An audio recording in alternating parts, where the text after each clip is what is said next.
Student, આજે આપણે વાત કરશું ધોરણ 11 ચેપ્ટર નંબર 11 દ્રવ્યના ઉષ્મીય ગુણધર્મોની અંદર આપણી નેક્સ્ટ થિયરીની એટલે કે ઉષ્મા વહન.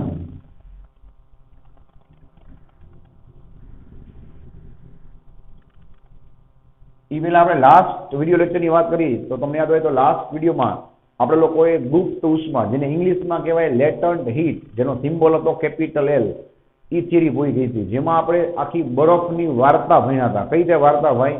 તો કે બરફ પેલા -10 ડિગ્રી ઉપર હોય, બરાબર છે. તમે એને ગરમ કરો તો પેલા શું થાય, -10 -9 થી લઈ અને 0 ડિગ્રી સુધી એનું તાપમાન વધે. તો તાપમાન વધે તો ત્યારે તમારે કઈ સૂત્ર લગાડવું પડે બોલો જોઈએ? Q બરાબર MC ડેલ્ટા T, યાદ છે? પછી 0 ઉપર જેવો બરફ પહોંચી જાય એ દરમિયાન હજી કઈ અવસ્થામાં છે? ઘન અવસ્થામાં. પછી 0 ઉપર બરફ પહોંચે, હવે તમે એને ગરમ કરો તો શું થાય, જ્યાં સુધી ઓગળશે નહીં ત્યાં લગી એનું તાપમાન અચળ રહેશે અને પોતાની અવસ્થા બદલશે. તો ઓબ્વિયસ વાત છે ભાઈ, અવસ્થા બદલે ત્યારે એનું તાપમાન અચળ હોય તો આ સૂત્ર કામ ન આવે. એટલા માટે આપણે ગુપ્ત ઉષ્મા નામની રાશિને વ્યાખ્યાયિત કરી, જેને સાંકળતું ઉષ્માનું સૂત્ર શું થાય? Q બરાબર M×L. પછી જ્યારે બરફ પૂરેપૂરો ઓગળી જાય ત્યારે એ પ્રવાહી બની જાય. હવે એ પ્રવાહી છે એને તમે ગરમ કરશો, એનું તાપમાન 0 થી લઈ અને 100 ડિગ્રી સુધી વધશે. ત્યારે પાછું તમારે Q MC ડેલ્ટા T સૂત્ર લગાડવાનું. એ દરમિયાન એની અવસ્થા કેવી રહેશે? અચળ રહેશે, એટલે કે પ્રવાહી રહેશે. પછી જેવું બધાય પાણીનું તાપમાન, એટલે કે આખું પાણી છે એનું તાપમાન 100 ડિગ્રીએ પહોંચી જાય, પછી તમે એને હજી વધારે ગરમ કરો, હવે શું થાય? પાણી છે એનું વરાળમાં રૂપાંતર થાય, એટલે કે અવસ્થા બદલે. તો અવસ્થા બદલે ત્યાં સુધીનું તાપમાન અચળ હોય ત્યારે આ સૂત્ર કામ ન આવે, ત્યારે પાછું આ સૂત્ર કામ આવે. અને જ્યારે બધું પ્રવાહી એટલે કે પાણી વરાળમાં રૂપાંતર થઈ જાય, બરાબર છે, પછી તમે એને હજી ગરમ કરો તો એ વરાળનું તાપમાન પછી વધે 101, 102, 105, 110. તો એ દરમિયાન તમને આ સૂત્ર પાછું કામ આવે, યાદ છે? પછી એના ઉપરથી આપણે વ્યાખ્યા બનાવી હતી એલ ને, કે ભાઈ તાપમાન વધારવું હોય તો આ સૂત્ર છે, બરાબર. અવસ્થા બદલવી હોય તો કયું સૂત્ર? તો અવસ્થા બદલાય ત્યારે તમને આ સૂત્ર કામ આવશે. આની વ્યાખ્યા શું હતી? એકદમ ઈઝી, આમાંથી જ બનાવવાની હતી કે એકમ દળ દીઠ પદાર્થની અવસ્થા બદલવા માટે આપવી પડતી ઉષ્માને ગુપ્ત ઉષ્મા કહેવાય. ને આમાં શું લખવાનું? એકમ દળ દીઠ પદાર્થના તાપમાનમાં ફેરફાર કરવા માટે આપવી પડતી ઉષ્માને વિશિષ્ટ ઉષ્મા કહેવાય. વિચાર લેજો, તાપમાનમાં ફેરફાર કરવા માટે આપવી પડતી ઉષ્માને વિશિષ્ટ ઉષ્મા કહેવાય અને અવસ્થા બદલવા માટે આપવી પડતી ઉષ્માને ગુપ્ત ઉષ્મા કહેવાય. તમે અવલોકન કરશો, યાદ રાખવું સહેલું પડશે અને ફટાફટ સમજાઈ જશે. ઓકે, આના ઉપરથી આપણે એકમ બનાવ્યો હતો જૂલ પ્રતિ કિલોગ્રામ. આના ઉપરથી આપણે બે વસ્તુ શીખાતા કે ભાઈ ગુપ્ત ઉષ્મા જે બે જાતની હોય, એક L of F અને એક L of V. એટલે કે આને આપણે કહેતા હતા F એટલે ફ્યુઝન, યાદ છે? ગલન ગુપ્ત ઉષ્મા, જેમાં શું આવે ભાઈ? બરફનું પ્રવાહી કે પાણીનું બરફ, અને વેપરાઇઝેશન એટલે કે ઉત્કલન ગુપ્ત ઉષ્મા, જેનામાં આપણે કહેતા હતા કે પાણીની અવસ્થા બદલી વરાળમાં અને વરાળમાંથી પાણીમાં રૂપાંતર કરવું હોય તો તમારે L of V જેટલી ગુપ્ત ઉષ્મા આપવી પડે. આની કિંમતો થાય તો યાદ રાખવાની છે. બરફનું પાણી કે પાણીનું બરફ કરવું હોય તો 333 કિલો જૂલ પ્રતિ કિલોગ્રામ ઉર્જા જોશે, અને આમાં યાદ છે 2256 કિલો જૂલ પ્રતિ કિલોગ્રામ ઉષ્માની જરૂર પડશે. ચલો, આ થઈ ગયું તમારું વર્ડ ટુ વર્ડ મસ્ત રીતે રિવિઝન. 2 મિનિટનું કામ હતું, જોવો જોઈએ આખું યાદ આવી ગયું. ચલો, મેં તમને કીધું હતું કે ભાઈ આ ગુપ્ત ઉષ્મા પૂરી થાય એટલે અહીંયા તમારા આ ચેપ્ટરનો અડધો ભાગ છે એ પૂરો થઈ જાય. હવે આ ચેપ્ટરનો બીજો અડધો ભાગ એટલે કે એકદમ નવી વસ્તુ ઉષ્માને લગતી જ ભણવાની છે, બટ એકદમ નવો કન્સેપ્ટ આવશે જેને કહેશું ઉષ્મા વહન.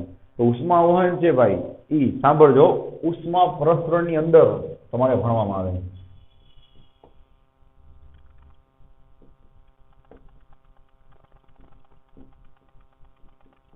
બરાબર, ઉષ્મા પ્રસરણ એની અંદર આપણે એને ઇંગ્લિશમાં કહેશું હીટ ટ્રાન્સફર. અહીંયાથી એક નવો ભાગ જ શરૂ થાય છે ભાઈ, હીટ ટ્રાન્સફર. એની અંદર ટોટલ 3 પ્રકાર આવશે, ધ્યાન આપજો. એ પહેલા આપણે આને વ્યાખ્યાયિત કરી દઈએ. ઉષ્મા પ્રસરણ તમે નામ સાંભળેલું જ છે કે ભાઈ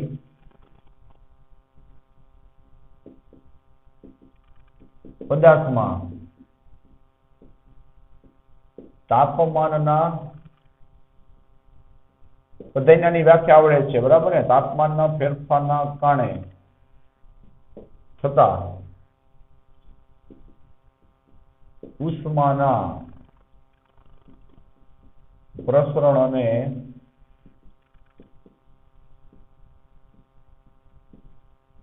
ઉષ્મા પ્રસરણ કહે છે. રેડી છે? તો બધાને આવડે જ છે. ચલો હવે એના મુખ્ય 3 પ્રકાર છે જ્યાંથી તમારા માટે કંઈક નવું શીખવાનું શરૂઆત થશે. સૌથી પહેલો પ્રકાર આની અંદર આપણે ભણશું, સાંભળજો, ઉષ્મા વહન, જે આજની આપણી થિયરીનું નામ છે. સમજાય છે? પછી 1-2 લેક્ચર પછી તમે ભણશો ઉષ્માનયન. ઉષ્માનયન અને તમે છેલ્લે ભણશો આ ચેપ્ટરનો છેલ્લો ટોપિક એટલે કે ઉષ્મા વિકિરણ. ખાસ ધ્યાન આપજો ભાઈ, હું તમને ત્યારે ત્રણેયની બેઝિક માહિતી, ત્રણેયનું ઉદાહરણ, ત્રણેયમાં શું ફરક છે એ બધું કહી દઉં છું. પછી આપણે વાળા ફરતી એક એક વસ્તુને આપણે ભવિષ્યમાં બહુ ડિટેલમાં ભણવાના જ છીએ. પણ અત્યારે તમને થોડીક માહિતી હોવી જોઈએ તો જ તમને ભણવાની મજા આવશે કે ત્રણેયમાં ફરક શું છે. ચલો બરાબર. તો પેલી જ આપણે વાત કરી તો ત્રણેયમાં પહેલો ફરક શું છે ભાઈ, કે આ તમને મોટે ભાગે ઘન પદાર્થમાં જોવા મળશે. નથી કહેતા આપણે 100%, સમજાય? પણ મોટે ભાગે એવો મેં શબ્દ વાપર્યો છે. ઉષ્માનયન છે એ તમને મોટે ભાગે શેમાં જોવા મળે? તરલમાં. હવે હું શોર્ટમાં લખું છું, બાપુ છે તરલમાં જોવા મળે. તરલ કોને કહેવાય? તો કે પ્રવાહી અને વાયુ. બરાબર. એમાંય મોટે ભાગે તમને પ્રવાહીમાં જોવા મળશે ઉષ્માનયન. અને ઉષ્મા વિકિરણ કોને કહેવાય ભાઈ? તો જેમાં તમારે કોઈ પણ જાતના માધ્યમની જરૂર નથી. હમણાં આપણે 1 થી 2 ઉદાહરણ મસ્ત લઈ જઈ. હું તમને 2 ઉદાહરણ આપીશ. આપણે ફિઝિક્સને લગતા 1 ઉદાહરણ આપીશ, એકદમ દેશી ઉદાહરણ, કાઠિયાવાડી ઉદાહરણ, કે તમે ત્રણેય વચ્ચે ફરક છે કોઈ દી ભૂલાશે નહીં અને પરફેક્ટ સમજાઈ જશે. ઓકે, ચલો તો આપણે ફટાફટ વાત કરી. તો પેલું તમને સમજાઈ ગયું કે આ તમને ઉષ્માવહન છે ઘન પદાર્થમાં શું કામ જોવા મળે. ઉષ્માનું બધાયમાં પ્રસરણ થશે જ, પણ પ્રસરણ થવાની જે ટેકનિક છે ભાઈ એ બધાયમાં અલગ છે. એટલે આપણે લોકો એના મુખ્ય 3 ભાગ પડ્યા છે, ઉષ્મા વહન, નયન અને વિકિરણ. તો ઉષ્મા વહન છે એ તમને શેમાં જોવા મળે? ઘન પદાર્થમાં. તો સાંભળજો, ઘન પદાર્થમાં જે જોવા મળે એને જ આપણે ઉષ્મા વહન શું કામ કહીએ? તો ભાઈ કોઈ ઘન લોખંડનો કે એલ્યુમિનિયમનો કે કોપરનો સળિયો હોય, તમે એને એક બાજુથી ગરમ કરો તો શું થાય કયો જોઈએ? એના અણુઓ છે એ દોલન કરે. દોલન કરી અને બાજુના અણુને પોતાની ઉર્જા આપી દે. એ અણુ એના બાજુના અણુને ઉષ્મા આપી દે. એમ કરતા કરતા ઉષ્મા શું થાય? એક જગ્યાએથી બીજી જગ્યાએ વહન થાય, જેને કહેવાય ઉષ્મા વહન. જે હમણાં આપણે બહુ ડિટેલમાં ભણવાના જ છીએ અને હું તમને લખીને જ આપીશ. બરાબર. બીજું કે ઘન પદાર્થમાં તમને ખબર છે ભાઈ કે અણુ પરમાણુ છે એ ખાલી દોલન કરી શકશે. એ પ્રવાહી તો છે નહીં કે એમાં કાયદેસર શું કરી ગતિ કરે. તો માત્ર એ શું કરશે ભાઈ? દોલન કરી અને ઉષ્માનું વહન કરશે. થોડું વિચારી લો. ઘન પદાર્થમાં અણુ પરમાણુ ગતિ કરીને ઉષ્માનું વહન નહીં કરે, એમાં ક્યાંય ગતિ કરવાની જગ્યા જ નથી, એટલે તો આપણે એને ઘન પદાર્થ કહી દઈએ. તો ઉષ્માનયન કોને કહેવાય? એ તમને મોટા ભાગે પ્રવાહી અને વાયુમાં જોવા મળશે. એનું બેસ્ટ ઉદાહરણ લેવું હોય તો તમે ગેસ ઉપર પાણીને ગરમ કરો છો તો શાંતિથી વિચારો એમાં શું થશે ભાઈ? કે કાયદેસર રીતે પાણીના જે અણુઓ નીચેના તળિયા પાસેના હોય એ સૌથી પહેલા ગરમ થાય. એ ગરમ થઈ અને કાયદેસર ખરેખર ગતિ કરી અને ઉપર જાય. ઉપરના અણુઓને પોતાની ઉષ્મા આપી દે. ઉપરના જે અણુઓ છે એ નીચે આવે, એ ગરમ થાય, વળી ઉપર જાય. એમ કરતા બધું પાણી ગરમ થાય. એમાં તમે જોઈ શકો છો કે અણુઓ કે પરમાણુ કાયદેસર રીતે ગતિ કરી અને ઉષ્માનું પ્રસરણ આખા પાણીમાં કરે છે. તો કાયદેસર રીતે ગતિ થતી હોય અણુઓની તો એને ઉષ્માનયન કહેવાય. અણુ ખાલી વાઇબ્રેશન કરતા હોય તો એને ઉષ્મા વહન કહેવાય. અને ઉષ્મા વિકિરણ નામ એવું કામ, એમાં માધ્યમની કંઈ જરૂર નથી. એનું દુનિયાનું સૌથી બેસ્ટ ઉદાહરણ શું થાય ભાઈ? તો કે સૂર્ય. સૂર્યમાંથી જે પ્રકાશના કિરણો અને એનામાંથી ઉષ્મા જે આપણા સુધી પહોંચે છે, જે ગરમી, એમાં તમને જ ખબર છે ભાઈ સૂર્યની આજુબાજુ ક્યાંય માધ્યમ છે નહીં. અહીંયા માધ્યમ છે. તો માધ્યમ હોય તોય ભલે, ન હોય તોય ભલે, તોય આપણા સુધી ઉષ્મા છે ગરમી એ પહોંચે છે કે નહીં. એટલા માટે એને શું કહેવાય? ઉષ્માનું વિકિરણ, એટલે ઉષ્મા વિકિરણ કહેવાય. એક ઉદાહરણ મેં તમને બધાને આપી દીધા, એક ઉદાહરણ. બીજું ઉદાહરણ તમારી બુકમાં એ પૂછે કે આપણે તાપણું કરતા હોય ભાઈ, તો તમે તાપણામાં સળિયો પકડી રાખો અને ગરમ કરો તો સળિયો તમારા હાથ સુધી ગરમ થઈ જાય, એને કહેવાય ઉષ્માવહન, કારણ કે ઘન પદાર્થ છે. તમે બાજુમાં હાથ રાખો તો શું થશે ભાઈ? તમને એની ગરમી જે તમારા સુધી પહોંચશે. બરાબર છે. અને એમાં જે અમુક નાના નાના કણો છે ભાઈ, હવાના કણો, એ તમારા સુધી શું કરશે? ગરમીને પહોંચાડશે ગતિ કરીને. અને છેલ્લું કે તમે દૂર ઊભા હોય બહુ જ તોય તમને થોડી ત્યાંથી શું થાય? ગરમી મળે. એમાં ક્યાંય હવાના કણો છે ત્યાં સુધી તમારા સુધી ગતિ કરીને પહોંચવાના નથી. તો ત્યાં શું થશે? ઉષ્માથી વિકિરણના સ્વરૂપમાં, ખ્યાલ આવે, તરંગના સ્વરૂપમાં તમારા સુધી પહોંચશે અને એને કોઈ માધ્યમની જરૂર નથી. અને ત્રીજું એકદમ કાઠિયાવાડી દેશી ઉદાહરણ જે તમને લાઈફ ટાઈમ ભૂલાશે નહીં. સિમ્પલ વાત છે ભાઈ કે ક્લાસરૂમની અંદર પેલી બેચમાં છોકરો બેઠો છે એને હું ધારો કે કોઈ એક ચોપડી અથવા બુક આપું છું અને એને કહી દઉં કે તું છેલ્લી બેચમાં રહેલા છોકરાને બુક પહોંચાડી દે, તો એની પાસે બુક પહોંચાડવાના 3 રસ્તા છે. કયા કયા? એક તો એ બુક પાછળવાળાને આપશે, એનો પાછળવાળો એની પાછળવાળાને આપશે, એમ કરતા કરતા કરતા કરતા બુક પાછળ પહોંચે. એમાં આ છોકરાએ ગતિ નથી કરી, ખાલી વાઇબ્રેશન કર્યા, દોલન કર્યા, એને કહેવાય ઉષ્મા વહન. બીજું, એ છોકરો પોતે ત્યાંથી ઊભો થઈ અને ગતિ કરી અને પાછળવાળા છોકરાને ચોપડી આપી દે, તો એને શું કહેવાય ભાઈ? એને પોતે ગતિ કરી, ઉષ્માનયન કહેવાય.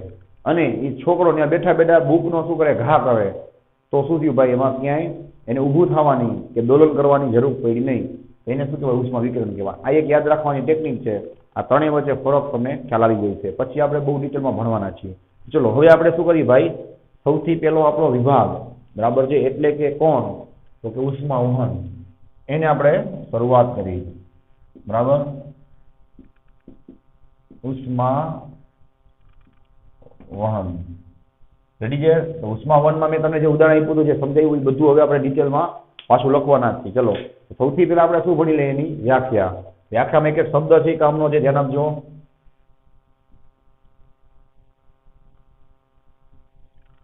પદાર્થમાં તાપમાનના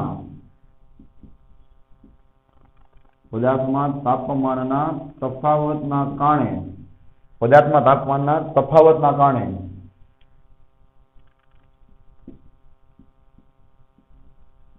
તેના પાસેના વિભાગો વચ્ચે થતા ઉષ્માના વહનને, અથવા આપણે કહી શકાય ઉષ્માના પ્રસરણને, આપણું હેડિંગ, ઉષ્મા જે પ્રસરણ પામે છે, ઉષ્માના પ્રસરણને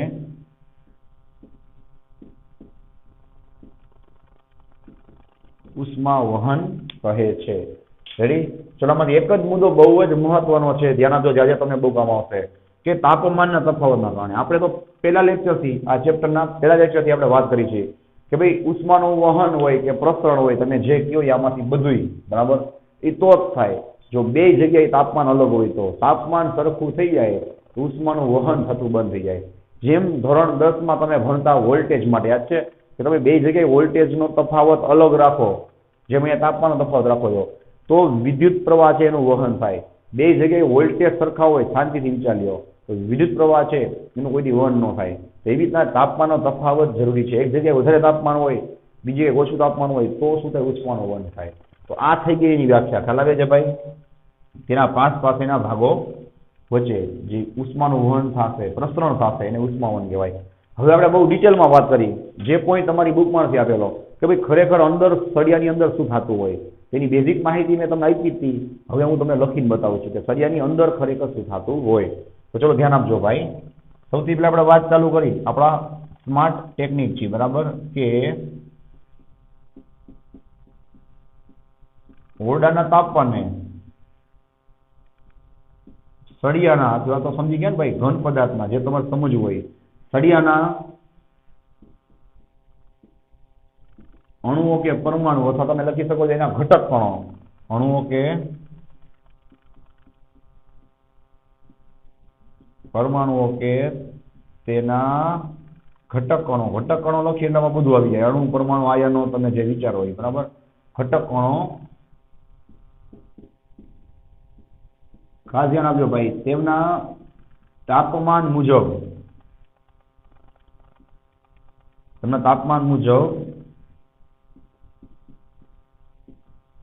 દોલનો કરતા હશે. એકદમ આખી વસ્તુ ડિટેલમાં મેં લખેલી છે. તો ઓબ્વિયસ વાત છે, ઓરડાના તાપમાને અણુ, પરમાણુ કે જે હોય એ સળિયાની અંદર જેટલું પોતાનું તાપમાન હોય એ પ્રમાણે શું કરે? દોલન કરે. ઝાઝું તાપમાન હોય તેના દોલન વધારે થતા હોય, ઓછું તાપમાન હોય તેના દોલનો ઓછા થતા હોય. બરાબર છે? હવે આપણે એને ગરમ કરી, તો નેક્સ્ટ પોઈન્ટ શું થશે? બોલો જઈ. આ નોર્મલ સિચ્યુએશન હતી, બરાબર.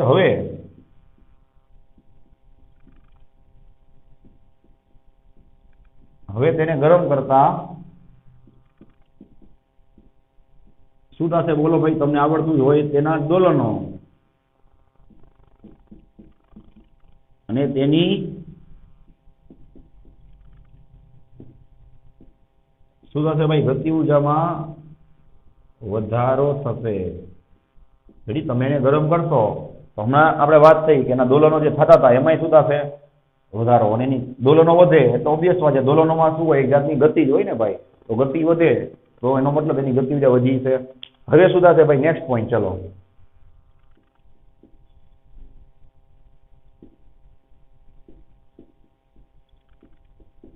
આ દોલન કરતા ઘટક કણો, ઘટક કણો મતલબ અણુ, પરમાણુ, આયન બધા આવી જાય. આ દોલન કરતા ઘટક કણો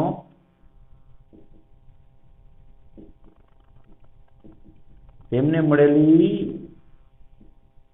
ઉર્જાને શું કરશે ભાઈ? તો કે ધ્યાન આપજો, આંતર અણુ બળોને કારણે પાડોશી ઘટક કણોને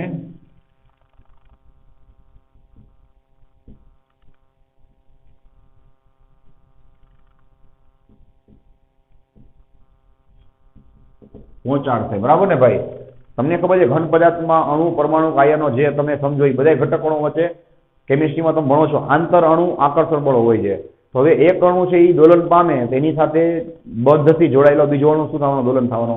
એ દોલન કરશે તેની બાજુનો અણુ દોલન થવાનો. તો પહેલાના દોલનો વધી જાય ઓબ્વિયસલી બંધના લીધે શું થાય? બીજો પણ વધારે દોલન કરે, એના લીધે ત્રીજો વધારે દોલન કરે. એમ કરતા કરતા આ જે ઉર્જા છે એ જે ગરમ ભાગ છે ત્યાંથી લઈને ઠંડા ભાગ સામે ત્યાં સુધી પહોંચી જાય અને ત્યાં પણ ઉષ્માનું શું થાય? પ્રસરણ થઈ જાય. બરાબર? એ ભાગ શું થાય? આખો ગરમ થઈ જાય. નેક્સ્ટ પોઈન્ટ શું લખશો? બોલો જઈ કે આથી હવે ઓલા પાડોશી પરમાણુ એમાં પણ શું થશે? બોલો જઈ આથી પાડોશી તેની બાજુના, બરાબર ને, પાડોશી ઘટક કણો ના પણ દોલનો અને ગતિ ઉર્જામાં શું થશે ભાઈ? વધારો થશે. અને આ રીતે શું થશે ભાઈ? તો કે સળિયામાં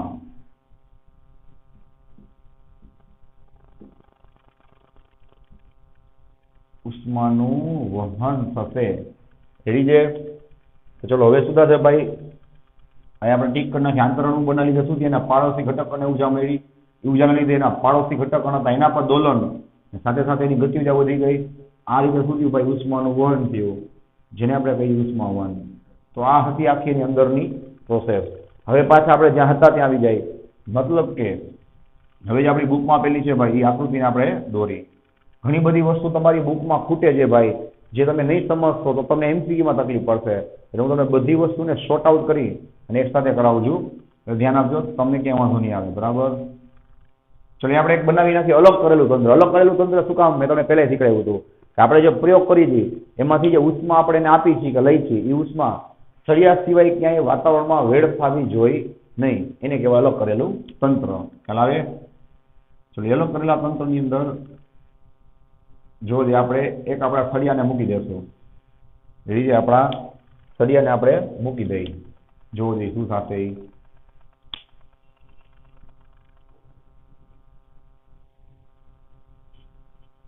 રેડી? ચલો બરાબર ધ્યાન આપજો. આમાં જેટલી જરૂરી વસ્તુ છે એ બધી આપણે બતાવી દઈશું. અહીંયાથી આપણે એને T1 તાપમાન એટલે કે એક ઉષ્માના સ્ત્રોત વડે આ ખાલી શીખવા માટે છે. રેડી? બાકીની ફિગર બુકમાં આવી છે. T1 તાપમાન ઉપર રાખશું અને T2 તાપમાન ઉપર. બરાબર ધ્યાન આપજો ભાઈ. શરત શું છે કે T1 તાપમાન છે T2 કરતા વધારે છે. હમણાં આપણે શું વાત થઈ કે તાપમાનનો તફાવત હોય તો જ ઉષ્માનું વહન થાય. તો ઓબ્વિયસલી આ છેડો એમ કહેવા માંગે છે વધુ ગરમ હશે. રેડી? આ એનું શું છે ભાઈ? આડછેદનું ક્ષેત્રફળ છે. ઓકે, આનું પણ જરૂર પડશે. બરાબર ધ્યાન આપજો. અને આ શું છે ભાઈ? સળિયાની આશરે લંબાઈ છે, જેને આપણે કહીશું કેપિટલ L. રેડી છે ભાઈ? આ થઈ ગઈ તમારી આખી આકૃતિ, જેની જરૂર આપણને હવે આખી થિયરીમાં પડવાની છે. બરાબર ને? ચલો તો આકૃતિમાં તમારે પરીક્ષામાં કઈ રીતે લખવાનું એ લખતો નથી. આમાં તમને જેટલું દેખાય છે બધું સમજી દેવાનું. કે અહીં એક સળિયાને અલગ કરેલા તંત્ર વડે રાખેલો છે જેથી ઉષ્માનો બગાડ ન થાય અને એક ઉષ્મા પ્રતિષ્ઠાનમાંથી ઉષ્મા આપવામાં આવે તો T1 છેડો છે એ T2 છેડા કરતાં વધારે ગરમ હશે. આ સળિયાની લંબાઈ L છે અને તેના આડછેદનું ક્ષેત્રફળ A છે. ચલો આટલી ખબર પડી ગઈ. હવે આપણે જેનો મેઇન કન્સેપ્ટ જેને સ્ટાર્ટ કરીએ. રેડી? તો સૌથી પહેલા આપણે લોકોએ બે વ્યાખ્યાઓ છે ને વ્યાખ્યાયિત કરવાની છે જે તમારી બુકમાં આપેલી નથી, ડાયરેક્ટ છે એ લોકોએ સ્ટાર્ટ કરી નાખ્યું છે. બરાબર? ચલો સૌથી પહેલા આપણે એક વસ્તુને વ્યાખ્યાયિત કરી કે સળિયામાં એકમ સમયમાં, મતલબ તમે સમજી ગઈ છો, સમય ક્યાં આવશે? છેદમાં. એકમ સમયમાં છતાં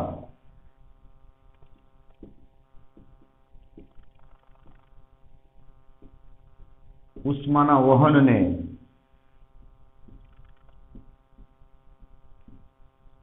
ઉષ્મા પ્રવાહ, જેને કહેવાય ઇંગ્લિશમાં યાદ રાખવાનું છે ભાઈ, હીટ કરંટ.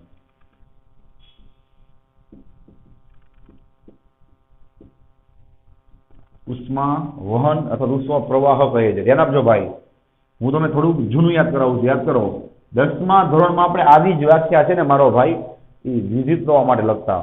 હું તમને વિદ્યુત પ્રવાહનું ઉદાહરણ એટલે આપું છું કારણ કે નેક્સ્ટ વિડીયોમાં જ્યારે હું તમને એક્સ્ટ્રા ઝીણિત કરાવીશ નેક્સ્ટ વિડીયોમાં, ત્યારે આજે મારી આપેલી સલાહ છે એ બધી કામ આવશે. એટલે ખાસ સાંભળજો કે જેમ એકમ સમયમાં કોઈ સળિયામાં વિદ્યુત ભાર ગતિ કરે તો એને શું કહેવાય? વિદ્યુત પ્રવાહ કહેવાય.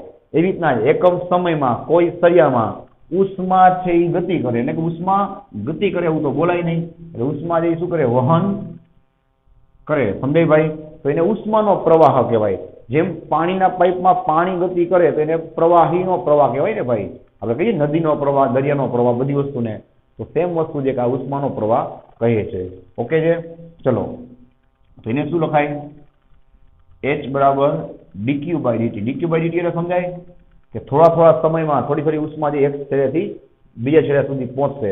આને શું લખાય? ખાસ સાંભળજો, ઘણી વસ્તુ બુકમાં ખૂટે છે ભાઈ, જે તમને આવડવી જોઈએ, એટલે આ બધી વસ્તુ સમજી લેજો. આને કહેવાય નામ એવું કામ, ઉષ્મા વહનનો દર. જો ઉષ્મા વહનનો દર, દર એટલે શું થાય? સમય. આ વ્યાખ્યા જે મેં આ સૂત્રમાંથી જ બનાવી છે. હવે યાદ કરો, આવું જ સૂત્ર તમે લોકો વિદ્યુત પ્રવાહનું ધોરણ 10માં ભણતા. અહીંયા તમે ત્યાં I લખતા. યાદ કરો, I બરાબર Q/T. I થયું ત્યાં Q એટલે તમે વિદ્યુત ભાર બોલતા, અહીંયા Q એટલે ઉષ્મા. ત્યાં તમે I ને વિદ્યુત પ્રવાહ કહેતા, અહીંયા H ને તમે શું કહેશો? હીટ કરંટ, ઉષ્મા પ્રવાહ. તો બહુ સમજવા જેવી અને મજા આવે એવી વસ્તુ છે. બરાબર? તો હજી એક વસ્તુને આપણે વ્યાખ્યાયિત કરી જે પણ MCQ માટે બહુ જ મહત્વની છે. રેડી? કે સળિયામાં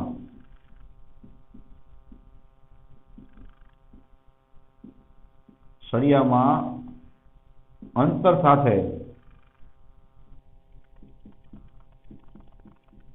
સાથે થતા તાપમાનના ફેરફારને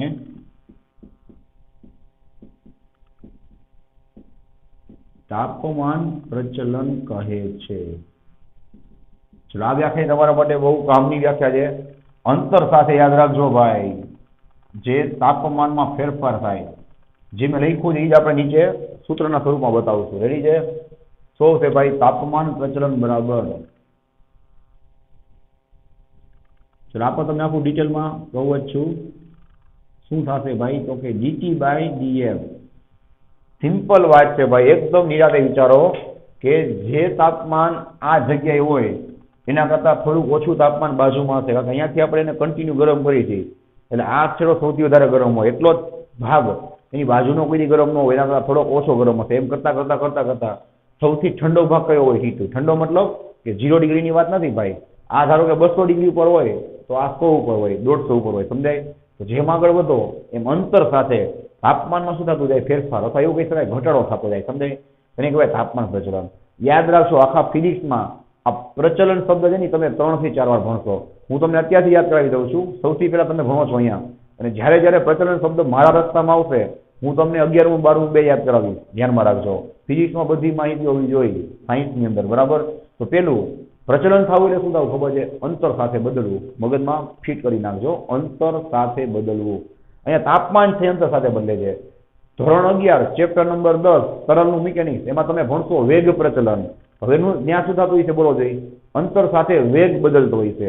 ધોરણ 12 ચેપ્ટર નંબર 3 કરંટ ઇલેક્ટ્રિસિટી, ત્યાં આવશે વિદ્યુત સ્થિતિમાન પ્રચલન અથવા તો વોલ્ટેજ પ્રચલન.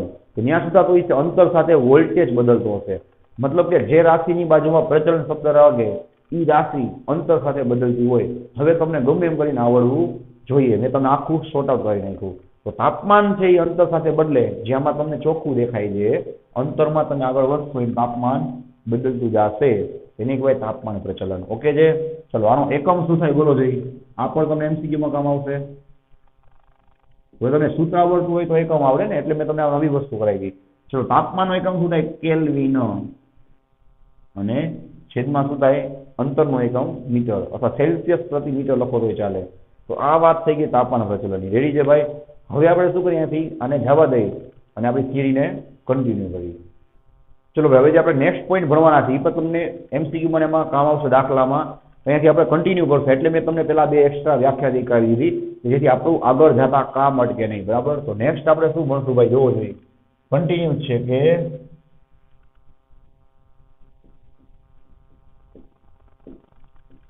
શું થશે ભાઈ? સળિયાને ગરમ કરતા શું થશે બોલો? ધીમે ધીમે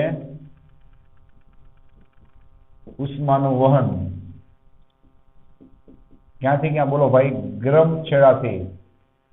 ચોખ્ખું લખી આપું છું, એટલે કે T1 થી ઠંડા છેડા, અથવા એવું લખી શકાય કે ઓછા ગરમ છેડા T2 તરફ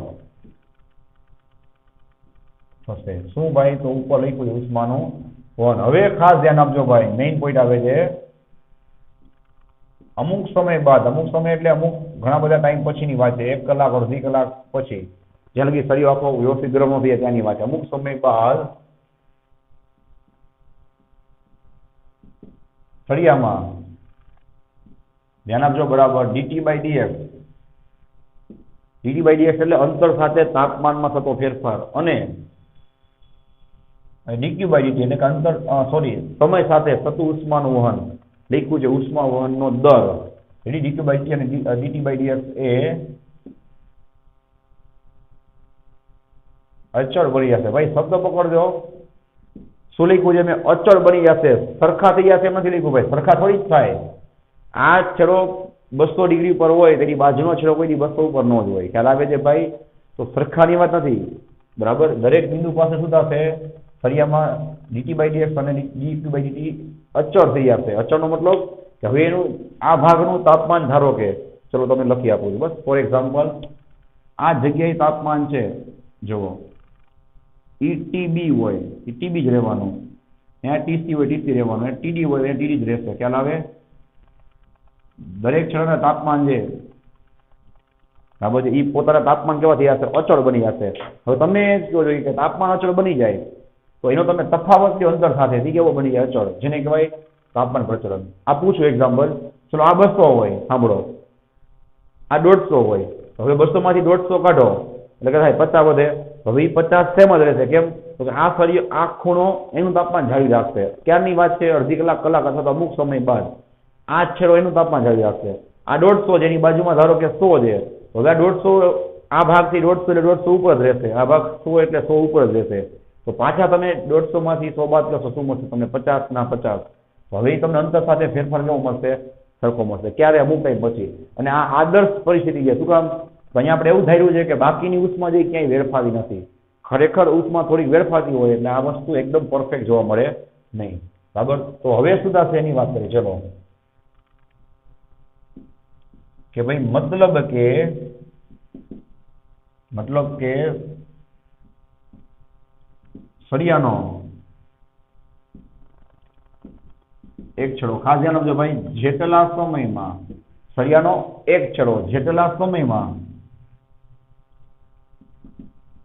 જેટલી ઉષ્મા, ચોખ્ખું દેખાય જાય અહીંયાથી ઉષ્મા લેશે. ધારો કે તમે એમ કહો 1 મિનિટમાં, 1 મિનિટમાં જેટલી ઉષ્મા લેશે એટલી ઉષ્મા એ 1 મિનિટમાં સામેથી બહાર કાઢી નાખશે. જેટલા સમયમાં જેટલી ઉષ્મા શું કરશે ભાઈ?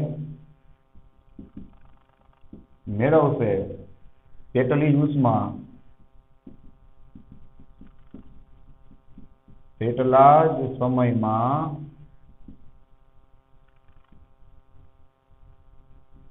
બીજા છેડાથી શું કરશે ભાઈ? ગુમાવશે ને એવું કરે તો જ શું થાય ભાઈ, dq બાય dt અને dt બાય dx એ અચળ રહે. અહીંયાથી ઉષ્મા વધતી જાય ને સામેથી ઉષ્મા ગુમાવે નહીં તો પછી આ બાજુના તાપમાનથી બદલતા જાય, સમજાય છે?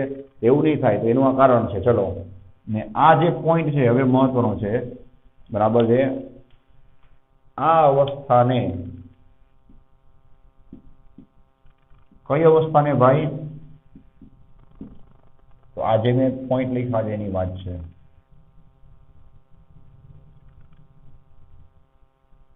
રેડી છે? આ પોઈન્ટ માટેની તૈયારી હતી મેં તમને અહીંયા કરાવી. આ અવસ્થાને સળિયાની, ધ્યાન આપજો ભાઈ, સળિયાની સ્થાયી ઉષ્મા અવસ્થા કહે છે. હવે કોઈ તમને પૂછે સ્થાયી ઉષ્મા અવસ્થા કોને કહેવાય, તો કે એની અંદર સળિયામાં dt બાય df અને dq બાય dt કેવા થઈ જાય ભાઈ? ધ્યાન આપજો, અચળ થઈ જાય. એનો મતલબ કે સળિયો જેટલી ઉષ્મા લે જેટલા સમયમાં, એટલી ઉષ્મા એટલા સમયમાં શું કરે? બીજા છેડે ડુબાવી નાખે. એને કહેવાય એની સ્થાયી ઉષ્મા અવસ્થા. રેડી છે ભાઈ? તો આ થઈ ગઈ એની આખી પૂર્વ તૈયારી. તો આટલા પોઈન્ટ તમને ખબર હોવી જોઈએ. એકદમ સમજવાની વાત છે, એમાં કઈ તમારે ગોખવાનું નથી, બરાબર? ચલો, રાજી ગઈ એની સ્થાયી ઉષ્મા અવસ્થા. હવે પછી જે બુકમાં પોઈન્ટ આપ્યા છે એ પોઈન્ટ ઉપર પાછા પહોંચી જાય કે હવે તમારે સૂત્ર તરફ આગળ વધવાનું છે. આ તો બધો કન્સેપ્ટ થયો. અહીંયા જે સૂત્ર બનશે એ મહેરબાની કરી યાદ રાખજો, મોસ્ટ આઈપી સૂત્ર બનશે. એના ઉપરથી આગળના તમારા 2 કે 3 લેક્ચર છે અને ઢગલાબંધ એમસીક્યુ છે, આ સૂત્ર ઉપરથી તમે સોલ્વ કરી શકશો, બરાબર છે? તો ચલો હવે શું આવશે ભાઈ? ચોખ્ખું લખી આપું છું કે પ્રાયોગિક રીતે, એટલે કે હવે જે લખાવું છું પ્રયોગ ઉપરથી આવેલું છે અને ફિગરમાં પણ તમને દેખાતું હશે. પ્રાયોગિક રીતે ઉષ્મા વહનનો દર, ચલો એટલે મેં તમને ઉષ્મા વહનનો દર પેલા શીખવાયું, જેને કહેવાય ઉષ્માનો પ્રવાહ, એટલે કે h,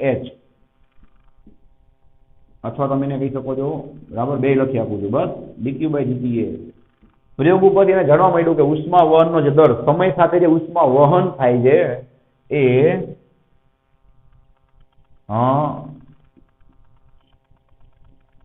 સળિયાના 8 કેપિટલ A અને તાપમાનના તફાવત ડેલ્ટા ટી, આ બધું તમને પ્રેક્ટિકલી સમજાવું છું, ધ્યાન આપજો 2 મિનિટ પછી. તાપમાનના તફાવતના સમપ્રમાણમાં અને લંબાઈ L ના વ્યસ્ત પ્રમાણમાં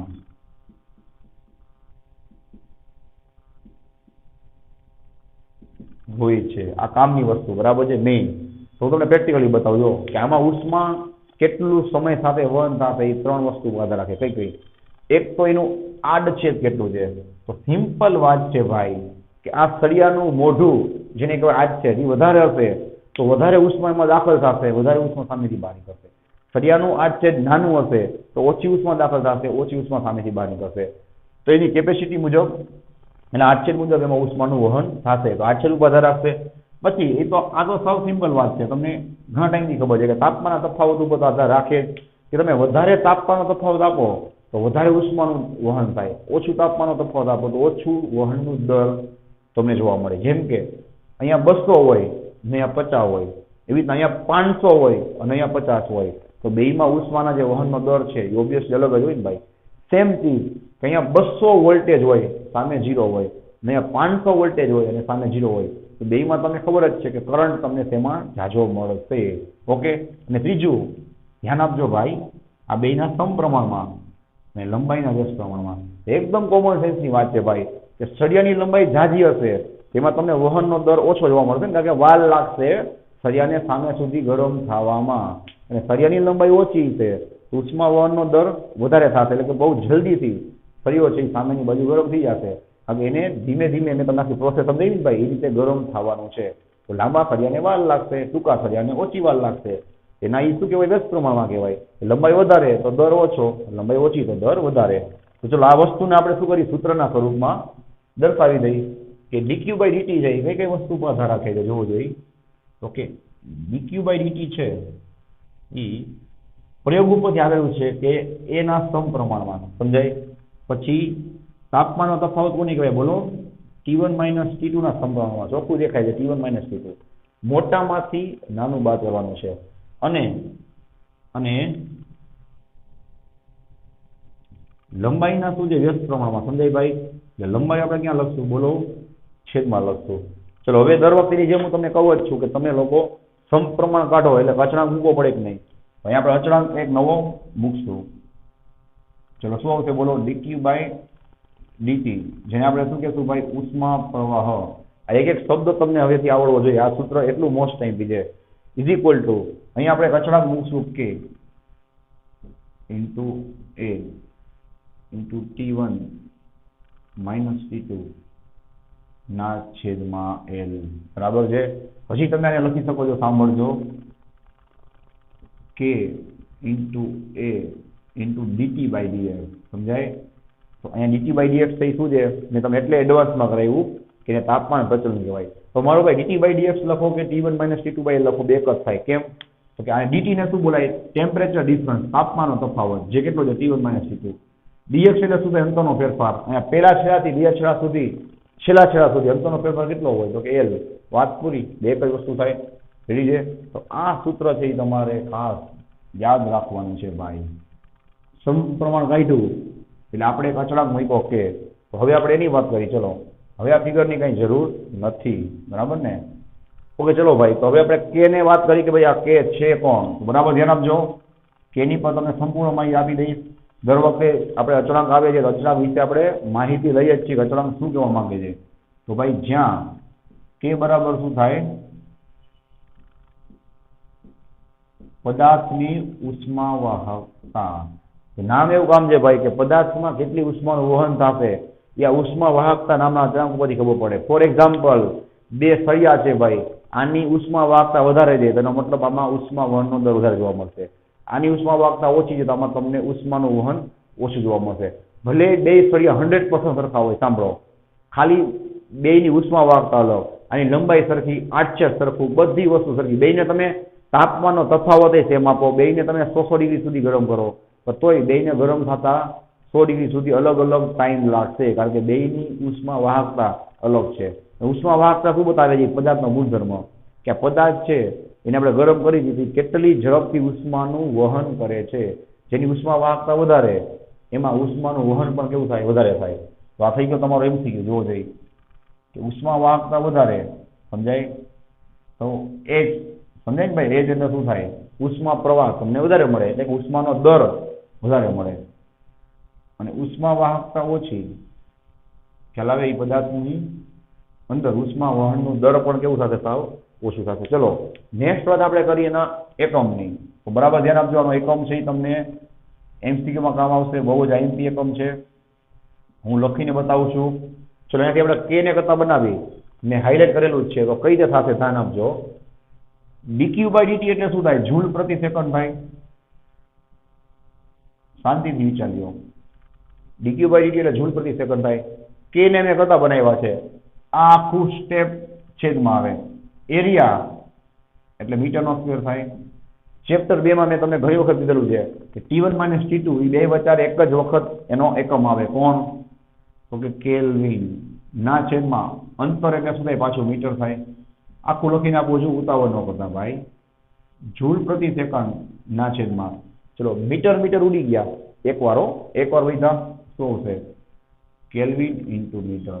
ધીરે ધીરે આના ઉપર એનો એકમ શું થાય? ધ્યાન આપજો ભાઈ. જૂલ પ્રતિ સેકન્ડ. સેકન્ડ ઉપર જાય પ્રતિ થઈ જાય ને ભાઈ. કેલ્વિન પણ ઉપર જાય એટલે પ્રતિ થઈ જાય. પ્રતિ કેલ્વિન પ્રતિ મીટર. ખ્યાલ આવે છે ભાઈ? અને સામેની બાજુ આપણે જાય. હવે બરાબર ધ્યાન આપજો ભાઈ. જૂલ પ્રતિ સેકન્ડ, ઉર્જાના છેદમાં સમય, શું થાય? પાવર. તો જૂલ પ્રતિ સેકન્ડ એટલે પાવરનો એકમ બની જાય. અને તમે શું લખી શકો? ધ્યાન આપજો. વોટ પ્રતિ કેલ્વિન પ્રતિ મીટર લખી શકો. ધીરે ધીરે મને ઉપર લઈ જાઓ તો શું થાય? Watt kelvin inverse metre inverse. Ready? તો આ એકમ તમારે ગોખવા નથી, સૂત્ર ફરજિયાત યાદ રાખવાનું છે. સૂત્રમાંથી જેનો એકમ માંગે એને કરતા બનાવી લેવાના. આમાંથી તમને ઉષ્મા વાહકતાનું MLT પણ માંગે. તો આ MLT તમારે હોમવર્કમાં કરવાનું છે. આનું MLT શું થશે ભાઈ? જૂલનું m1 l2 t-2, સમયનું t1, કેલ્વિનનું k1, અંતર છે એનું l1, આ અંતર છે મીટર, બરાબર. ઉડાડશો, ગણશો એટલે તમને એમએમટી મળી જશે. પછી તમે એને કોષ્ટકમાં ચેક કરી લેજો. ઓકે છે? તો ચલો ભાઈ, આ થઈ ગઈ એના સૂત્રની વાત. અહીંયા તમારું ઉષ્માવહન સુધી પૂરું થાય. પછી એમાં ઉદાહરણ આપેલા છે.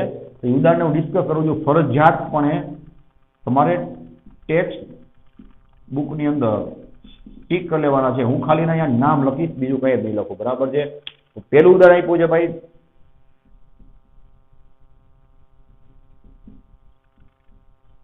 વાસણના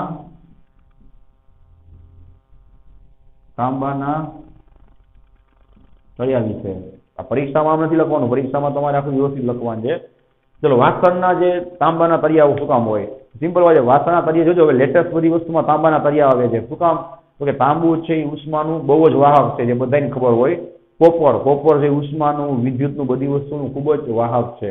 તો એમાં શું થાય કે ઉષ્માથી ફટાફટ પ્રસરણ પામે અને તમારો ખોરાક છે એ વ્યવસ્થિત હાલી શકાય. આ બધા ઉદાહરણ તમને કામ આવશે, ધ્યાન રાખજો.